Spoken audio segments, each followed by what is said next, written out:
15वें वित्त आयोग की राशि निर्गत नहीं होने के कारण जिला परिषद अध्यक्ष की नाराजगी देखने को मिली है।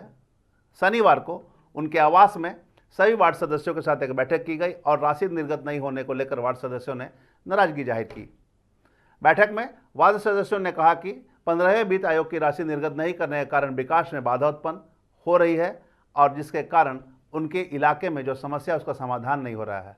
इसे अविलंब राशि निर्गत करने की उन्होंने मांग की है। पूरे मामले पर मीडिया से वार्ता करते हुए अध्यक्ष शारदा सिंह ने बताया कि 15वें वित्त आयोग की राशि नहीं मिलने से जिला परिषद के विकास कार्यों में परेशानी हो रही है।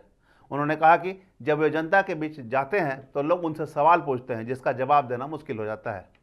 उन्होंने इस मुद्दे पर उपायुक्त से वार्ता की है और उपायुक्त ने आश्वासन भी दिया है कि जल्द ही कोई समाधान निकाला जाएगा। लेकिन उन्होंने कहा कि अगर समस्या का समाधान नहीं होता है तो झारखंड के सभी जिला परिषद अध्यक्ष सहित पंचायत चुनाव में चयनित सभी जनप्रतिनिधि रांची में आंदोलन करने को बाध्य हो जाएंगे। 15 फाइनेंस का जो पैसा नहीं दिया गया है करीबन 1 साल से नहीं आया पंचायत में, तो पंचायत के सारे जनप्रतिनिधि हैं, सदस्यों को क्षेत्र में भ्रमण करते हैं तो उनको जवाब देना पड़ता है। ग्रामीणों का तो यही कहना है कि हम आप लोग को चुन करके लाए हैं ताकि हम अपनी परेशानियों को दूर कर सकें। आपके पास आए तो हमारे जो परेशानी है पानी को लेकर के, बिजली को लेकर के, उसको दूर हो सके। लेकिन जब 15 फाइनेंस का पैसा ही नहीं आया तो हम लोग ग्रामीण कोई विकास का काम कर ही नहीं पा रहे हैं, कोई विकास का कार्य नहीं हो रहा है, सारा ठप है। तो केंद्र और राज्य की इस लड़ाई में पिस रहा है कौन? पंचायत प्रतिनिधि। तो यही हमारी कहना चाहते हैं हम लोग कि अगर नहीं करना था, हमें फंड नहीं देना था, क्योंकि अभी देखिए धनबाद जिला परिषद जो अधिकतर 15 फाइनेंस पर डिपेंडेंट है, क्योंकि इसका अपने जो आय से अर्जित होने वाली संपत्ति अधिकतर विवादित है। कोई कोर्ट केस चल रहा है या फिर कोई नगर निगम के द्वारा अप्रोच कर लिया गया है, इसके कारण हमारी आय संपत्ति बहुत कम है, जिसके में हमारे पास जो आय आ रहा है तो हम लोग पूरी तरह से 15 फाइनेंस पे डिपेंड है और वो भी 1 साल से बंद कर दिया गया है। तो हम लोग क्या करें? अभी मुखिया भी हमारे पास आते हैं, वो भी समस्या सुनाते हैं कि मैडम हम लोग को ऐसा नहीं आ रहा है, क्या करें, क्षेत्र में क्या जवाब दें। पंचायत समिति के वही हाल है, प्रमुख का वही हाल है। तो मान लीजिए पंचायतों को अगर काम ही नहीं करने देना था, फंड ही नहीं देना था, तो चुनाव नहीं कराना था।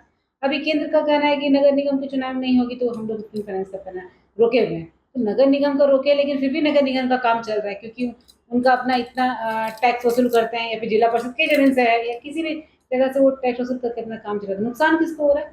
जिला परिषद को हो रहा है। हम क्षेत्र में जहाँ से लोगों को जवाब नहीं दे पाते, ग्रामीणों को क्यों उनका कार्य नहीं कर रहे। सीधे साधे भोले वाले ग्रामीण हम लोगों को चुन करके लाए, लेकिन हम उनके लिए कुछ नहीं कर पा रहे। तो ये पिछले बार भी बैठक में कई तरह के मुद्दे उठे थे विकास के, तो क्या मतलब लग रहा है विकास के काम अवरुद्ध हो रहे हैं क्या? जी बिल्कुल हो रहे हैं, कहाँ से होगा विकास? देखा जाए तो 15 वित्त आयोग की राशि आपको नहीं मिल रही है, 1 साल से आप जैसे कि बता रहे हैं कि मांगा जा रहा है, तो किसको इसमें दोषी मान रही हैं आप? मैं इसमें दोनों को दोषी मानूं। दोनों के लड़ाई में हम लोग पिस रहे हैं जी। दोनों का सोए हुए हैं नींद से। पंचायती राज का हर बार होता नहीं, पंचायत को आगे बढ़ाना है, पंचायत को सशक्त करना है, पंचायती चुनाव करा दिया, लेकिन अभी दोनों के राज्य सरकार को कितनी भागीदारी इसमें है, केंद्र सरकार की कितनी भागीदारी? राज्य सरकार और केंद्र सरकार ने कहा कि अब राज्य वित्त आयोग का गठन करें और नगर निगम का चुनाव करें, ये नहीं करा रही है तो हम लोग उसमें परेशान हैं। मैं दोनों को बराबर की भागीदारी। रेवेन्यू की अगर हम बात करें तो अभी जिला परिषद से रेवेन्यू क्या सोर्स है? ये सोर्स तो हमारा था कि विवाह मंडप है, बहुत सारे दुकान है, बहुत सारा और भी चीज़ है, स्कूल वगैरह कुछ जो विवादित पड़ा हुआ है। तो आधा से अधिक आप जो देखेंगे कि मेन है वो तो विवादित है हमारा, उसमें से हमको नहीं आ रहा है, वो केस चल रहा है। ये बेकार बांध हमारा एक अच्छा सोर्स था जिसके नगर निगम ने इसको अप्रोच कर दिया। पार्क मार्केट हमारा जमीन है, नगर निगम उसे से रेवेन्यू वापस लेने की कवायद का कुछ प्लान है आप लोगों का? जी बिल्कुल, उसका चल रहा है। अभी डीडीसी साहब उसको लेकर लेटर दे रहे हैं कि नगर आयुक्त को कि आपने क्या, किस आधार पे या फिर क्या आपके पास पेपर है जिससे आप इसके रेवेन्यू उठा रहे हैं।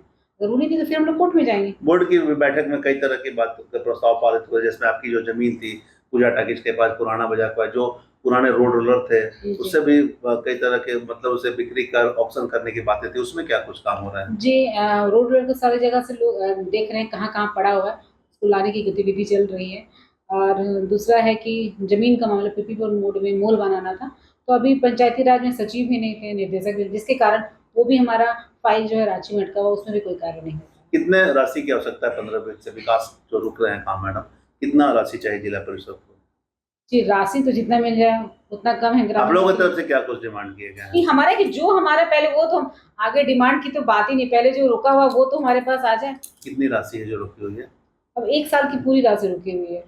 तो लगभग एक सदस्य को मुझे लगता है कि 40 लाख 50 लाख करके एक सदस्य का। अब जिस तरह से बातें आ रही हैं, अब आगे क्या कुछ प्लान है आपका? जी, हमारा प्लान है कि अगर ये हमारी आय शुरू हुई नहीं हुआ तो हम लोग विधानसभा जा करके वहाँ पे बैठ करके अपने आंदोलन को ये करेंगे कि हमें दिया जाए, या फिर पंचायती राज को बंद कर दिया जाए, समाप्त कर दिया जाए। तो हम लोग से एक साथ इस्तीफा ले लिया जाए, हम लोग छोड़ देंगे पंचायती राज चुनाव को। बस एक चुनाव का मात्र कह के चुनाव ना करा जाए, अधिकार दे, फंड दे, जो जरूरत है तभी चुनाव कराए। वरना एक किताब हम लोगों को दे दिया गया है पंचायती राज एक्ट, लेकिन इसमें जितनी भी अधिकार है, जितनी भी बात है, वो किताबों में ही बंद है, वो धरातल पर कुछ नहीं है, उसकी कोई मान्यता नहीं। तो इस तरह का चुनाव का कोई मतलब ही नहीं है।